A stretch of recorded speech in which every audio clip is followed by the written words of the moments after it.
Beberapa hari terakhir, sebuah video kembali viral. Deddy Mulyadi, Gubernur Jawa Barat, tengah berdebat dengan seorang siswi SMA di Cikarang. Isunya sederhana, tentang wisuda sekolah. Tapi, tensi pembicaraan itu melompat tajam ketika Deddy berkata, "Kalau kamu miskin, jangan sok kaya." Kalimat yang mengguncang, menusuk, dan mengundang pro dan kontra. Namun, mari kita lepaskan dulu emosi dan prasangka. Kita lihat ini bukan sebagai drama politik, tapi sebagai cermin sosial dan psikologis. Mengapa banyak orang merasa perlu terlihat kaya, bahkan ketika tinggal di tanah milik pemerintah? Mengapa wisuda yang tampaknya sederhana bisa menjadi simbol pertarungan harga diri? Bagian 1. Ketika penampilan jadi segalanya. Fenomena merasa kaya, padahal hidup pas-pasan bukan hal baru.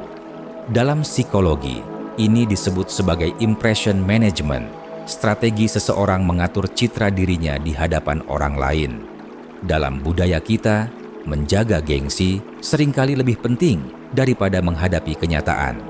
Seorang remaja yang tinggal di lahan pemerintah, tapi memaksakan diri ingin wisuda megah, bukan semata-mata karena gaya-gayaan, tapi karena ia ingin diakui, dianggap sukses, terlihat naik kelas dari latar belakangnya. Sayangnya, dalam proses itu, banyak yang mengorbankan realita, uang, kestabilan emosi, bahkan kadang hubungan dengan orang tua. Bagian 2. Lingkaran setan, stigma, harga diri, dan tuntutan sosial. Stigma kemiskinan menimbulkan luka psikologis yang dalam.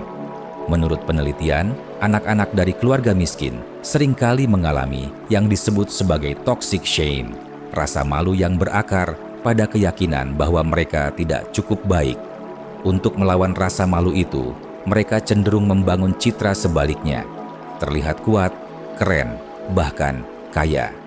Ketika wisuda datang, yang seharusnya momen bahagia, justru jadi ajang pembuktian diri. Maka muncullah tekanan, harus sewa gaun mahal, harus tampil berkelas, harus punya foto yang bisa dipamerkan. Padahal, mungkin pulangnya masih naik motor tua ke rumah yang tak punya sertifikat. Bagian 3. Kebutuhan akan validasi sosial. Wisuda bukan sekadar perayaan, tapi juga alat validasi.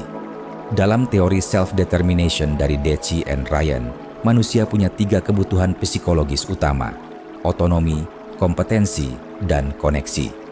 Wisuda memberikan rasa kompeten, saya berhasil, dan koneksi, saya dirayakan oleh orang lain.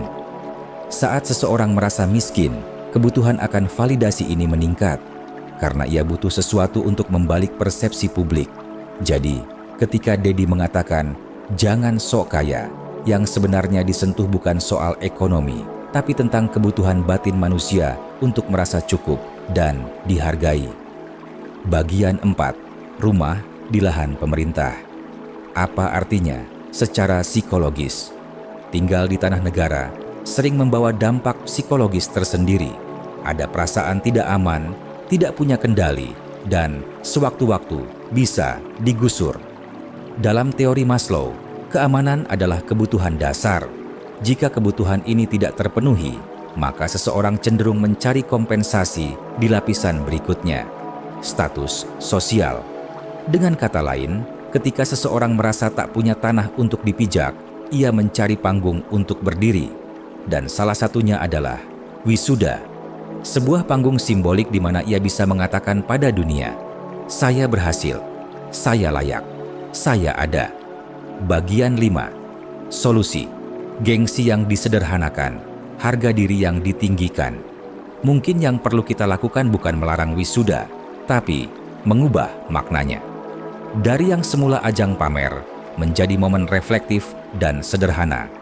Pemerintah bisa fasilitasi model wisuda murah, tanpa biaya sewa aula hotel, tanpa pakaian mahal, tapi tetap bermakna. Lebih dari itu, sekolah dan orang tua perlu mengajarkan bahwa nilai seorang anak tidak diukur dari panggung mana dia berdiri, tapi bagaimana ia melangkah setelahnya. Bahwa jadi orang sederhana bukan aib, bahwa kebahagiaan bisa tumbuh dari kejujuran, bukan pencitraan. Bagian 6. Penutup, merayakan dengan jujur. Kita semua ingin bahagia, ingin diakui, ingin terlihat berhasil. Tapi mari kita jujur, menjadi terlihat kaya, padahal masih bergantung pada fasilitas negara, bukanlah jalan menuju kebahagiaan sejati. Justru bisa memperkuat luka batin yang sudah lama tidak diberi ruang sembuh. Jadi, bukan larangan wisuda yang harus diperdebatkan, tapi cara kita melihat kebahagiaan. Apakah itu harus selalu dibungkus kemewahan, atau cukup dengan kehadiran orang tua dan guru yang berkata, "Kamu hebat, Nak." Karena pada akhirnya, setiap orang berhak merayakan hidupnya. Tapi, jangan sampai perayaan itu justru jadi beban yang menekan demi sebuah ilusi bernama gengsi.